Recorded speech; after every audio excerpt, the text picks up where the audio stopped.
مرشدی سیدی مرشدی پیر سید ذیشان رسول شاہ صاحب. تو حضور نے حال پوچھا سرکار سلمان فارسی سے اور یہ رو پڑے، چھم چھم آنکھوں سے می برس پڑا. حضور نے سرکار کا طریقہ دیکھیے دل جوئی کا. میرے دوستو حضور کیسے کریم ہے کہ سرکار نے تو حضور نے ان طبقوں کو زمین سے اٹھا کر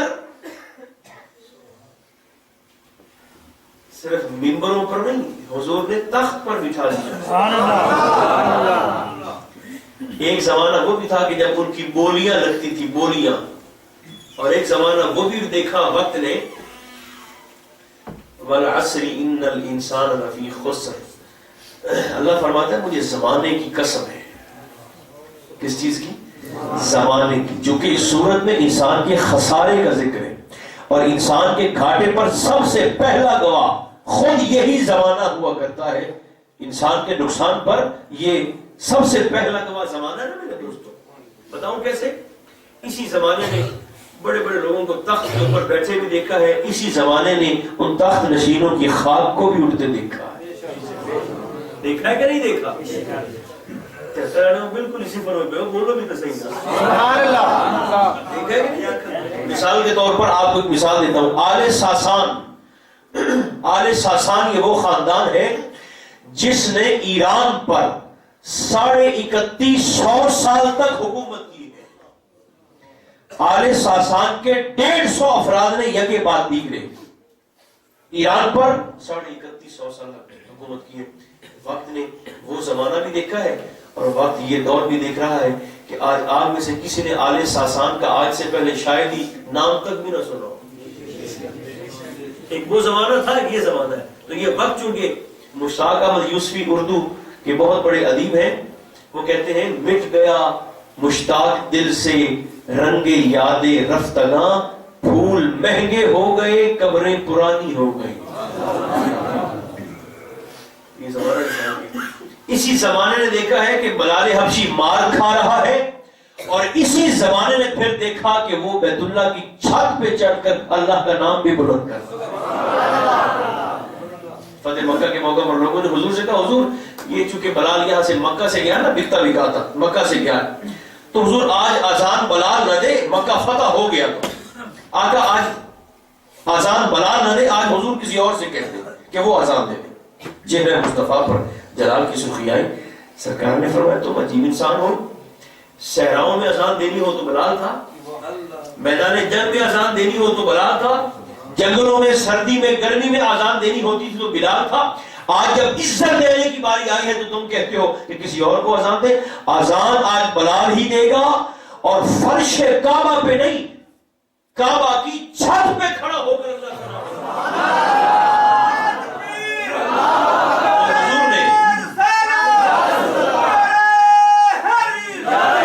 حضور نے فرمایا سلمان روتے کیوں؟ تو حضور نے حال پوچھا نا تو رو پڑے، اور سرکار سے کہنے لگے حضور میں ابھی آ رہا تھا مدینہ کی گلی میں، تو ایک شخص سے میری لڑائی ہو گئی، اور اس نے مجھے کہا کہ تیری اوقات ہی نہیں ہے، تیرا خاندان کیا ہے، تو مجھ سے بات کرنے والا ہوتا کون ہے، جھگڑا کرنے والا. یہ بات سنی تو حضور کے چہرے پاک پر جلال آیا، اور سرکار نے وہاں جا کر منبر چھوڑا. حضور خود سلمان کے پاس تشریف لے گئے، اور سرکار نے سلمان فارسی کا یہاں سے ہاتھ پکڑا اور قدرے گھسیٹ کر کھینچ کر حضور سلمان کو اپنے پیچھے صحابہ کو ہٹا کر منبر پہ آئے، اور سرکار نے سلمان فارسی کا ہاتھ پکڑا. مسجد بھری ہوئی ہے، مسجد نبوی. سرکار نے فرمایا کون ہے جس نے سلمان سے اس کا خاندان پوچھا ہے؟ سلمان منا اہل البیت. فرمایا سلمان کا وہ خاندان ہے جو مجھ محمد کا خاندان. فرمایا سلمان فارسی کا تعلق میرے خاندان کے ساتھ. میلیوں پیار سے کہو تو صحیح سے. فرمایا سلمان کا وہی خاندان ہے جو حسن کا خاندان ہے، جو حسین کا خاندان ہے، جو زہرا کا خاندان ہے، جو علی کا خاندان ہے، جو مصطفیٰ کا خاندان ہے. سلمان فارسی میرے اہل بیت میں سے ہے. یہ واحد شخصیت ہے جنہیں حضور علیہ السلام نے اپنے اختیار خاص سے اپنے اہل بیت میں جان دیا. تو آپ ذرا دیکھیں نا، حضور علیہ السلام نے میرے دوستوں اپنے لوگوں کے یعنی معاشرے کے پیچھے ہوئے لوگوں کو اٹھایا ہے اور پھر تخت پر بٹھا دیا، تخت نشین کر دیا. ورنہ سرکار فاروق اعظم تو فرمایا کرتے تھے، ایک وہ بھی وقت تھا سرکار فاروق اعظم پر رضی اللہ تعالیٰ عنہ، ایک بندہ کھڑا ہو گیا اور جناب عمر کے سامنے کھڑا ہے، سرکار فاروق کے سامنے، اور کہنے لگا حضور آپ کی تو کیا بات ہے، میں نے تو آپ جیسا روح زمین پر ہی کوئی نہیں دیکھا، آپ کی کیا بات ہے. وزیر اعظم تھے وقت کے، خلیفہ وقت تھے، آپ سے مخاطب ہو کر سیدھا سیدھا کہا حضور آپ کی تو کیا بات ہے، آپ تو بے مثال ہیں، آپ جیسا تو روح زمین پر ہے ہی کوئی نہیں. تعریف سن کر خوش نہیں ہوئے. آپ نے فرمایا مجھے بے مثال کہنے والے یہ بتا، ہل رأیت ابا بکر، تو نے ابو بکر صدیق کو دیکھا ہوا ہے؟ مجھے بے مثال کہنے والے تو نے ابو بکر صدیق کو دیکھا ہے؟ قال اللہ. اس نے کہا نہیں حضور میں نے ان کو تو نہیں دیکھا، میں تو صرف آپ کو دیکھتا ہوں، تو حضور آپ سے کہتا ہوں کہ آپ کی کیا بات ہے. آپ نے فرمایا لو قلت نعم انی رأیتہ لاجنتک، فرمایا اگر تو کہتا کہ ہاں میں نے ابو بکر صدیق کو بھی دیکھا ہے، اور صدیق کو دیکھنے کے باوجود پھر بھی تو مجھے بے مثال کہتا، فرمایا میں تجھے اتنے کوڑے مارتا کہ میں نے تیری چمڑی ادھیڑ لینی تھی. حضور اتنا غصہ. آپ نے فرمایا غصہ اس لیے ہے کہ ابو بکر صدیق تو اس وقت بھی کستوری سے زیادہ مہکتا تھا ایمان کی خوشبو سے جب عمر اونٹوں کے پیچھے بھاگا کرتا تھا. تہتر والوں زور سے بولو تو صحیح، اگر بول سکتے. تو یہ سرکار فاروق اعظم کا یہ بھی آپ نے فرمایا صدیق تو اس وقت بھی ایمان کی خوشبو سے مہک رہے ہوتے تھے کستوری سے بھی زیادہ جب میں اونٹوں کے پیچھے بھاگتا تھا. ایسے سو رہے ہیں، زمانہ خلافت ہے، اور ایسے کر کے سو رہے ہیں سرکار فاروق اعظم مدینہ کی ریت پر. باغ کی دیوار ہے، اس کے سائے میں ٹیک لگا کر ایسے ریت پر ہی سو رہے ہیں. طبیعت پر بوجھ نہ ہو تو ریت پر بھی نیند آ جاتی ہے، زمین پر بوجھ ہو تو پھر مخمل کے بستر پر بھی آگ کے انگارے محسوس ہوتے ہیں، پھر سکون نہیں ہوتا، پھر گولیاں کھانی پڑتی ہیں. پھر ایک وقت وہ آتا ہے کہ پھر وہ نیند کی گولیاں بھی اثر نہیں کرتی، پھر ڈاکٹر بھی آہستہ آہستہ پھر ڈوز بڑھاتے رہتے ہیں اور اتنی بڑھاتے ہیں کہ بالآخر پھر کمر ٹھکانہ ہو جاتی ہے. ایک سے حضور کی باتیں میں آ گئے اور سرکار سے کہنے لگے حضور سکون کوئی نہیں، صحابی ہے، حضور سکون نہیں ہے.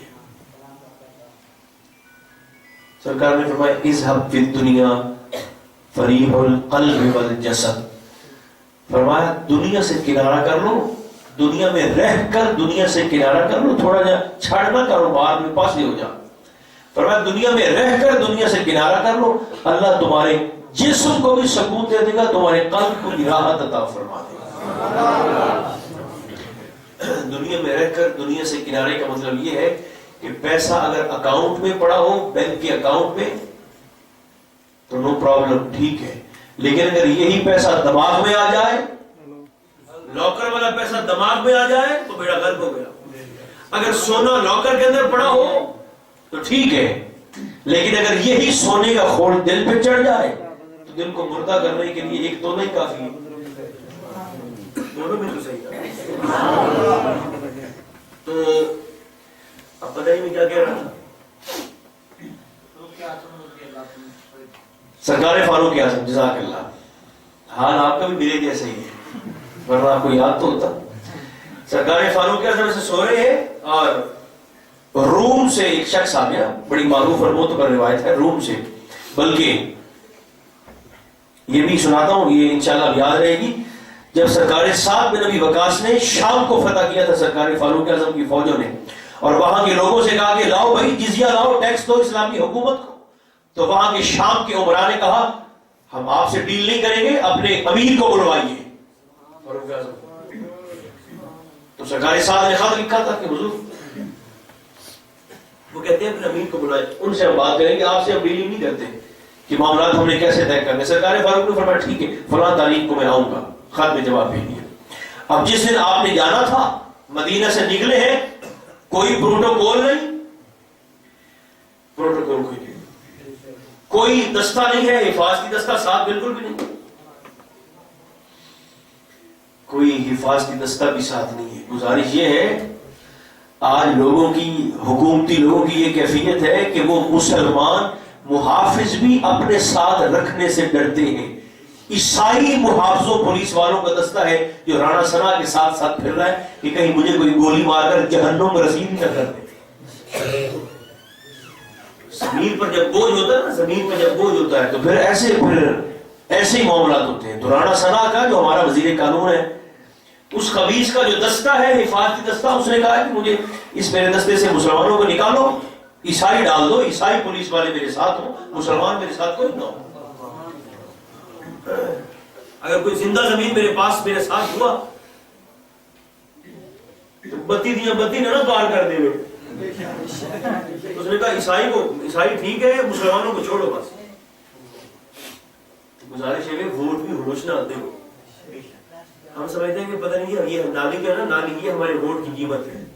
ووٹ لینے والے جو آتے ہیں وہ بھی بڑے نالائق قسم کے ہوتے ہیں، وہ کہتے ہیں کہ ہم آپ کے گٹر بنوا دیں گے، آپ ہمیں ووٹ دے دیں۔ یہ بندہ ایسا آپ کا دروازہ کھٹکھٹا کے آپ سے کہتا ہے نا کہ ہم آپ کو یہ پلی پکی کروا دیتے ہیں، آپ کی سڑک ہم سولنگ لگوا دیتے ہیں، آپ ہمیں ووٹ دیں۔ میرے دوستوں اگر آپ محسوس کریں نا تو وہ گھر آ کے ہمارے منہ پہ تھپڑ مار کے جا رہا ہوتا ہے۔ وہ ہمارے ووٹ کی قیمت لگاتا ہے، چند ٹکے، ایک سولنگ، ایک گٹر، ایک نالی، ایک نوکری، یہ ہمارے ووٹ کی قیمت ہے جو ہم سمجھتے ہیں۔ حالانکہ ووٹ کی قیمت آپ جانتے ہیں کیا ہے؟ ووٹ کی قیمت یہ ہے، یزید نے حسین سے ایک ووٹ ہی تو مانگا تھا۔ ہمیں کہتے ہیں ایک نالی دے دیں گے، اور یزید کی آفر دیکھیے، یزید نے کہا آپ کو گورنری بھی دیتا ہوں، حکمرانی بھی آپ کو دیتا ہوں، پیسہ بھی آپ سے بے شمار